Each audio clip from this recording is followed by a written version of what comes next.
present Lucille Ball in My Favorite Husband, a new series based on the delightful stories of Isabel Scott Rorick's gay, sophisticated Mr. and Mrs. Cougat. Two people who live together and like it. Starring Miss Ball with Richard Denning.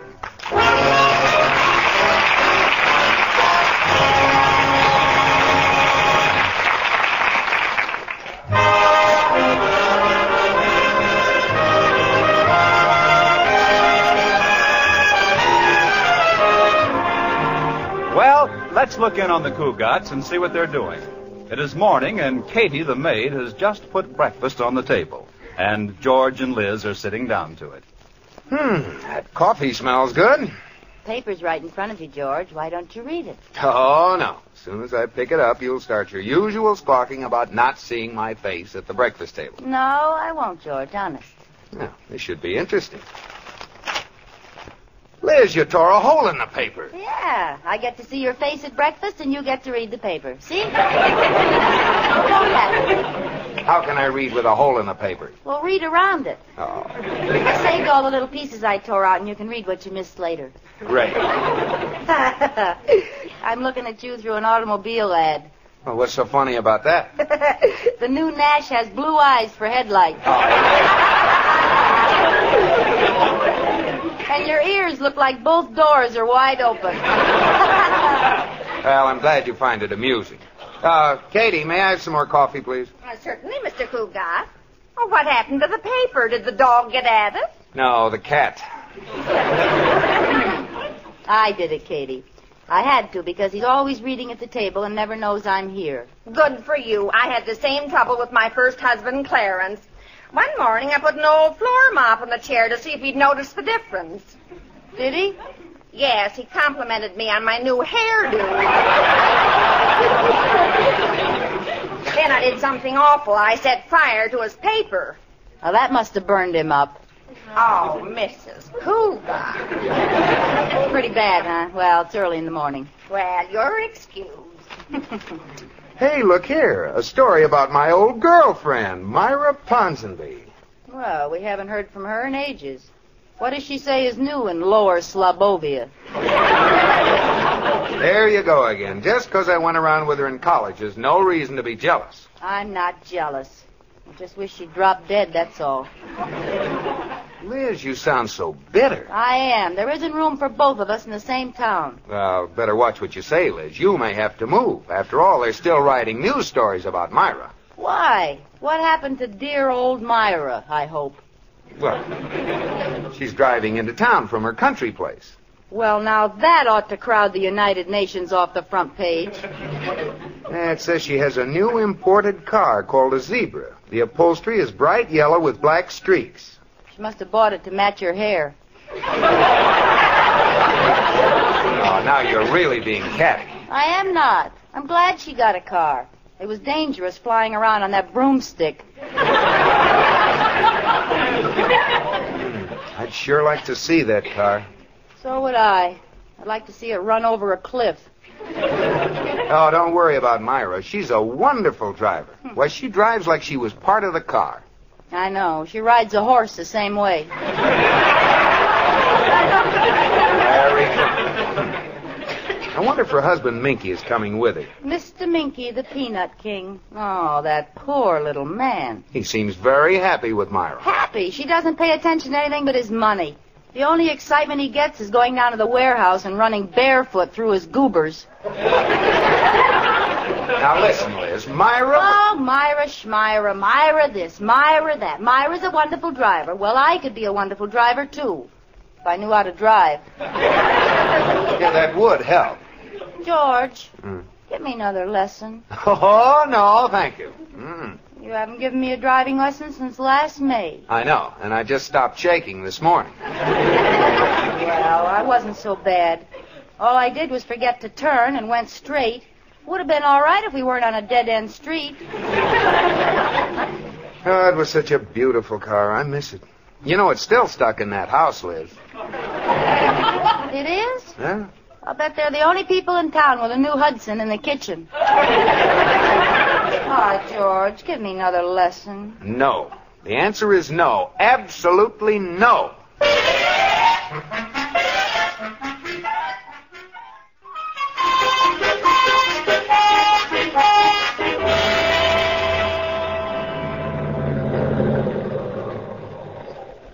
Okay, Liz. There isn't much traffic on this back road. I guess you can start driving now. All right, George. I have a confession to make.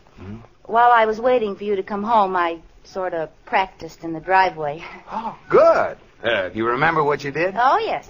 I turned on the ignition. I pressed the starter button. I shifted into first. I stepped on the gas, and I let out the clutch. Huh. Did I forget anything, George? Not a thing. That's how much you know. I forgot to open the garage doors. 3, 4, 5, 6, 7, 8, 9, 10. Well, I said I'd do it, and I'm going through with it. Go ahead and drive. All right, here I go. I push the starter button like this. George, the starter button's broken. No, it isn't. Well, then why doesn't it start? Push it in long enough, and you'll find out. But nothing Ow! Why did it get hot? Because it's the cigarette lighter. Oh, what a dirty trick. Now, don't tell me. Is this it? Try it and see. Okay. Well, must be broken. That was the radio.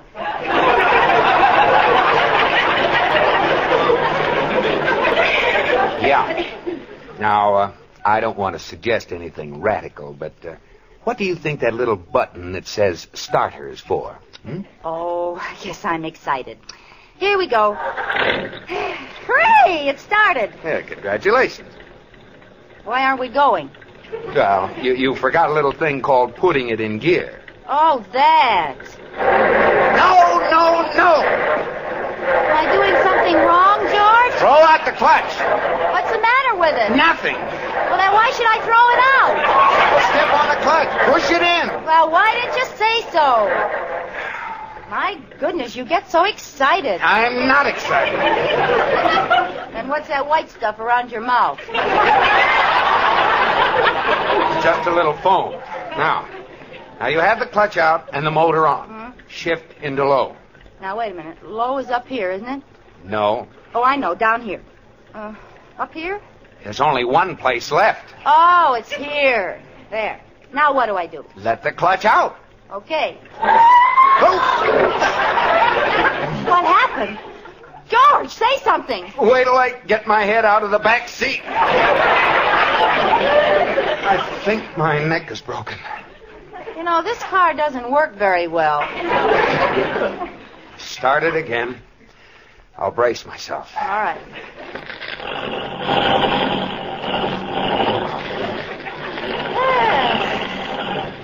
I made it. How am I driving, George? Fine. Except for one little thing. What's that? You're driving on the wrong side of the road. Well, what's the difference? There aren't any cars coming. Well, as a favor to me and the insurance company, will you please pull over? Well, I'd be delighted. Well, go ahead. Here comes a car. No, wait. Stay on this side. He's going around you.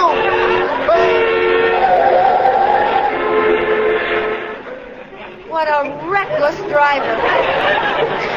He shouldn't have gone up on two wheels like that. Liz, let's come to a stop. All right, what do I do? Put your hand out. Signal for a stop. Okay. Shift into neutral. Okay. Liz, you almost hit that tree. Why did you take both hands off the wheel? You told me to. I did not. You did too. You told me to shift with my right hand and signal with my left, and I didn't have any hands left over to steer. What do you think I am, an octopus? No. You're making a nervous wreck out of me.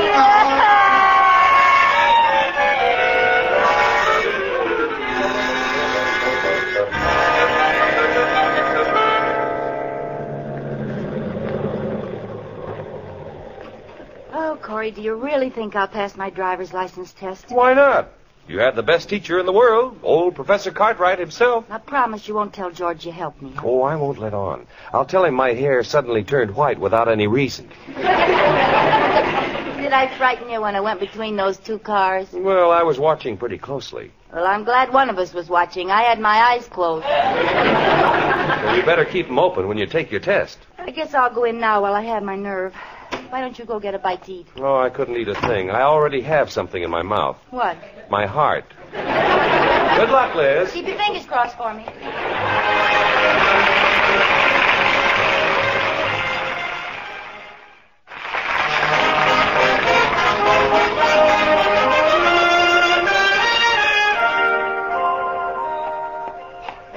when you hear a siren, you pull over and let it go by. You can pass a streetcar on the right at 15 miles an hour.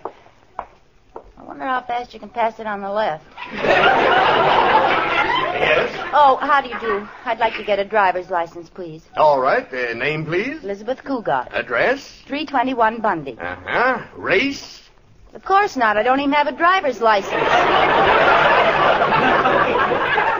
I think this is going to be one of my bad days.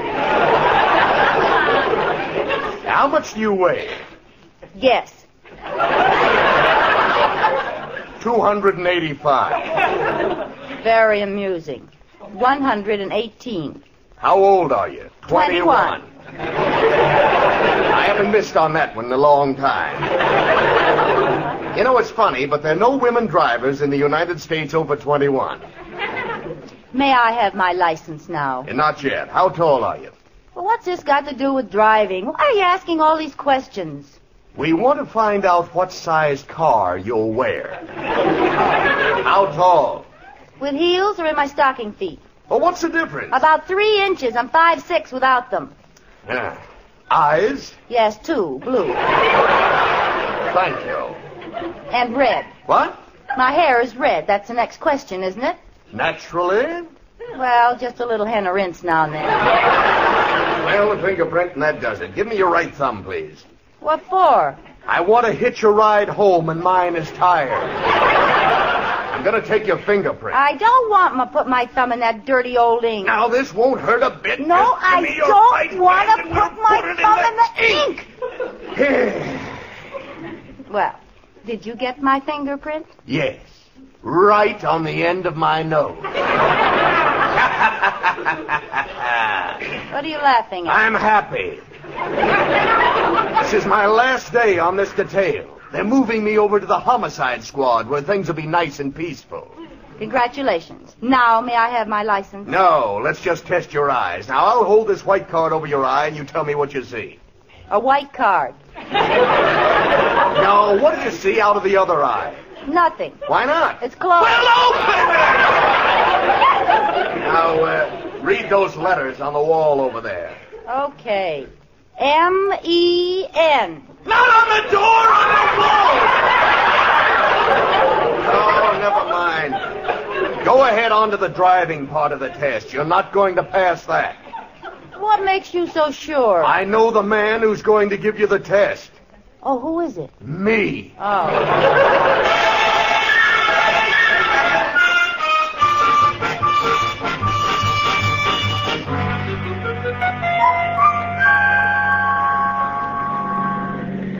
I can drive anywhere now, Corey. I got a license. Well, I'm proud of you, Liz. It certainly didn't take you long. No, he was very sweet. As soon as he saw how I drove the car around the block, we sort of made a bargain. How do you mean? Well, he said he'd give me my license if I'd let him out of the car. I know how he felt. You know, there's nothing to driving, Corey. It's simple. Liz, I think that car is going to turn in front of us. Where? Oh, my goodness. I can't remember the difference. Between what? I can't remember the difference between the clutch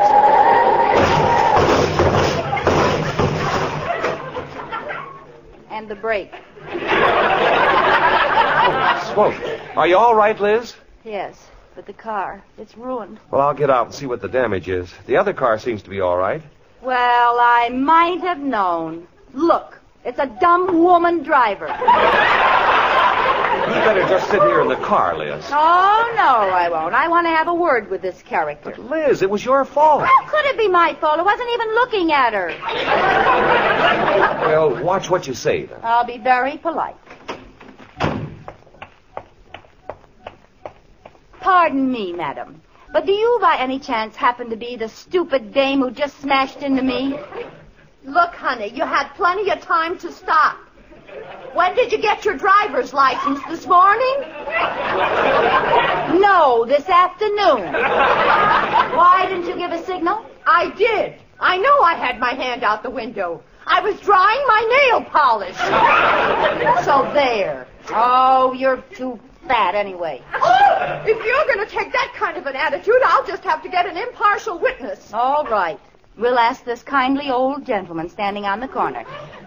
Tell me, impartial witness, did you see the accident? Liz, you know very well I was with you. Oh, Corey, what's the matter with you? Well, I've had enough. I've taken your license number. You'll hear from my lawyer and the police. Goodbye. Goodbye, Fatso. Oh! Corey, just look at our car. What's George going to say? The body's all smashed, the fenders are knocked off, and the back of the car's a mess. Well, maybe you don't have to let George know. If you want me to, I'll call my garage, and they'll fix it for you. Oh, would you, Corey? You're a pal. Now, you call me as soon as you know how much it'll be. While you're about it, see if they can fix a cracked head. Well, how did you know the car had a cracked head? I didn't. I was thinking about me if George finds out.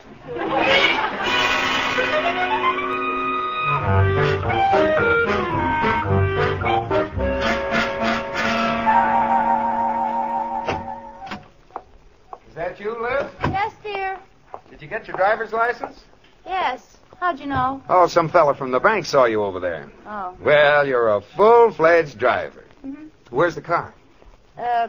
It's in the garage. Oh, put it away. Huh? Mm-hmm. I was going down and count the fenders. I'd be surprised if I found all 4 of them. So would I.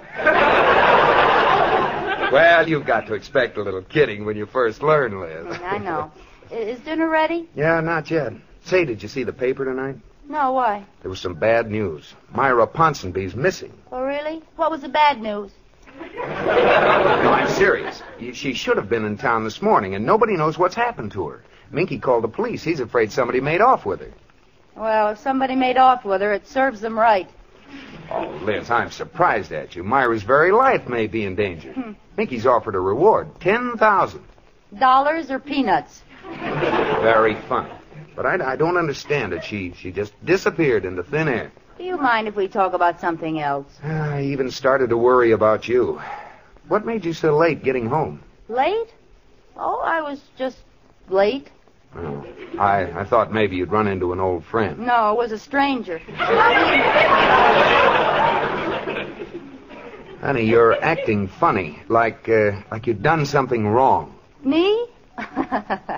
That's a laugh. Liz, are you hiding something? I'll get it. Hello? Oh, I've been waiting for you to call. Just a minute. George, would you get my coat for me? I'm cold. You're wearing it. Oh, well, would you hang it in the hall closet for me? I'm warm. Do you feel all right, Liz? Yes, I'm fine. Just take it out to the closet like a good boy. All right. Thank you. Gee, I'm glad you called. Oh, Katie, Yes, sir. I'm worried about Mrs. Cougat. She's acting so strangely. Katie, if a person you love is in trouble, it isn't wrong to eavesdrop, is it? Yes, it is. I knew you'd agree with me. Well, I won't be any party to this. Oh, you haven't any idea how guilty I feel. Every time I see a policeman, I almost die. Police? She must be in trouble. No, George doesn't know yet, and when he does, murder. Murder? Really? Gosh, I didn't think I hit her that hard. The body must be all banged up. Body. You know how George felt about that old wreck. Liz has done away with Myra. Listen, that wasn't the first time she'd been hit. Did you see all those dents in her trunk? Oh, no. How could she do it? And her rear bumper was in pretty bad shape, too. Oh, poor Myra. Wasn't it awful? I thought she'd never stop yelling. And all I did was hit her with the front wheels. Yes, I picked up all the parts that fell off and threw them in the back seat. Oh. Well, thanks for taking care of everything. Now, don't call me again. I'll call you when George isn't around. Liz. Yes, George? Liz, I'm going down and look in the garage. Oh, no, you mustn't. I thought so. Is it because of what I'll find down there? Yes, I didn't want you to know. Oh, Liz, baby. You're in terrible trouble. I am? Yes. And I want you to know that no matter what happened, I'll stick by you. Well, thanks, George, but aren't you getting a little dramatic about this? Dramatic? Yeah, I just smacked her in the back when she wasn't looking. Liz, you don't know what you're saying. And to think I drove you to this. Oh, you did not. I drove myself. Oh, you're just trying to save me. Oh, look. Here comes a policeman. Well, what do you suppose he wants? He's after you. Do you really think so? For a little thing like that? Little thing? You could get the chair for that. I could? Oh. Gosh, I'm glad I didn't go through a red light. Look, you go hide in the kitchen, and I'll tell him you've left for Mexico. Si, senor. I'll go like you told me. Oh, how can you joke at a time like this? Mr. Cougat? Yes? Sergeant Lewis, Homicide Squad. You're on the wrong trail, Sergeant. She isn't here. She's gone to Mexico. Oh, now, just a minute, Mr. Cougat. She's innocent.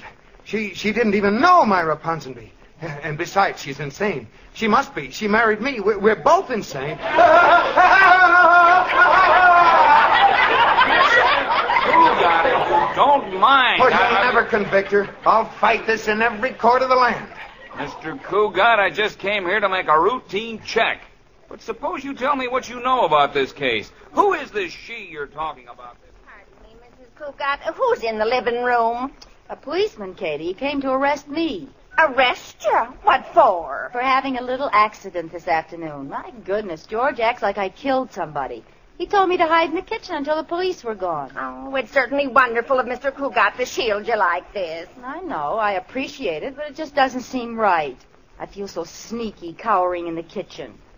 Katie, I can't do it. Now, Mrs. Cougat, don't do anything you'll be sorry for. I can't help it. I've got to take my medicine. I'm going in there and give myself up. I think you'd better come along with me, Mr. Cougat. This sounds mighty suspicious. Wait. Hold everything.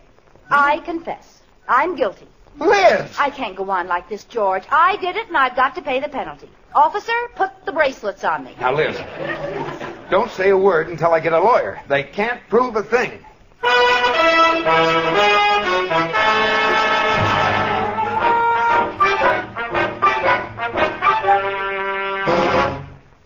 All right, Mrs. Cougat, step up to the desk, and the sergeant will get some information from you. All right. Now, what's your name? It's you again. Oh, hello.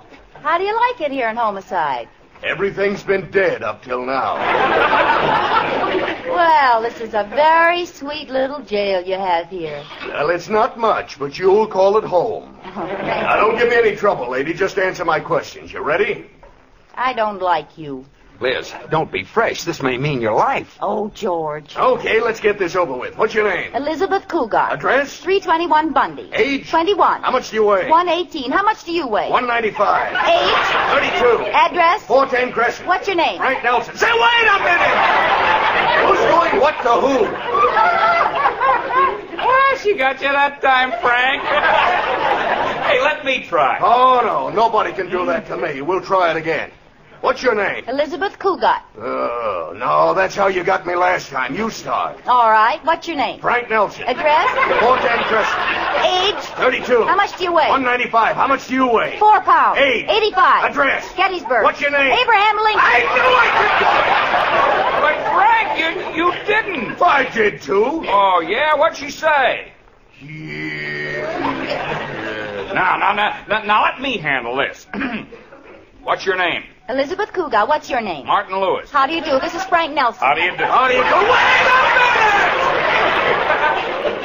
Now, please, Liz, let's not make things any worse. You're in deep enough as it is. Now, Mrs. Cougat, suppose you tell us the whole story of what happened in your own words. Don't say a word, Liz, until the lawyer gets here. Oh, what's the difference, George? I was going along Main Street, and there she was right in front of me, and before I could stop myself, I hit her. Did she cry out? She yelled her head off. What did you do with the body? I had them jack it up and haul it away in a truck. Didn't it give you goose flesh? No. Oh, I was a little nervous, but after all, I just got my license. License? What is this, open season? Now, you listen to me, sister. Okay, brother. Don't brother me, sister. Well, don't sister me, brother. Hold it. Lewis speaking. What's that? Oh, you found Myra Ponsonby. How's the body? Just say alive. Never mind the whistling. Yeah, I got it. Okay. How do you like that? She's alive. Yeah, darn it. Where'd they find Myra? She got arrested for speeding through a small town, and the sheriff threw her in jail. There, George. There's your wonderful driver for you. Put in jail, and all I had was a little wreck. You had a wreck? Of course. What did you think? Oh, my goodness. You thought that I killed Myra. Oh, what's so funny? Oh, I can't wait to get the car fixed. That's a wonderful idea.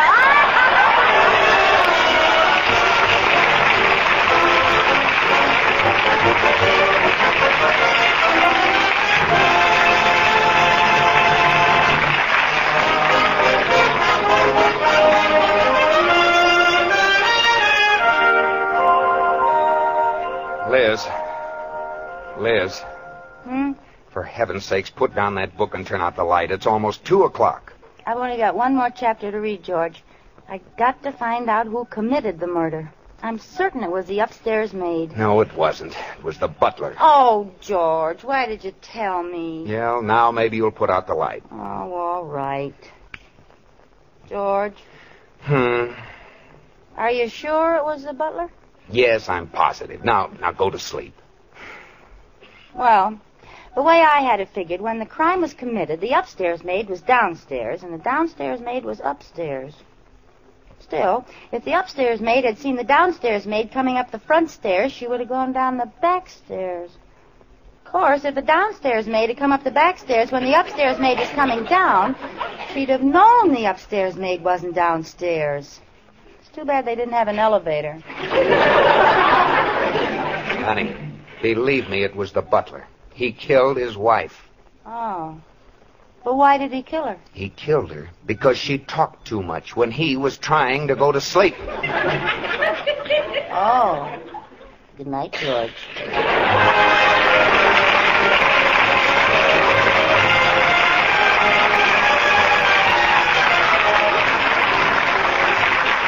You have just heard My Favorite Husband, starring Lucille Ball with Richard Denning.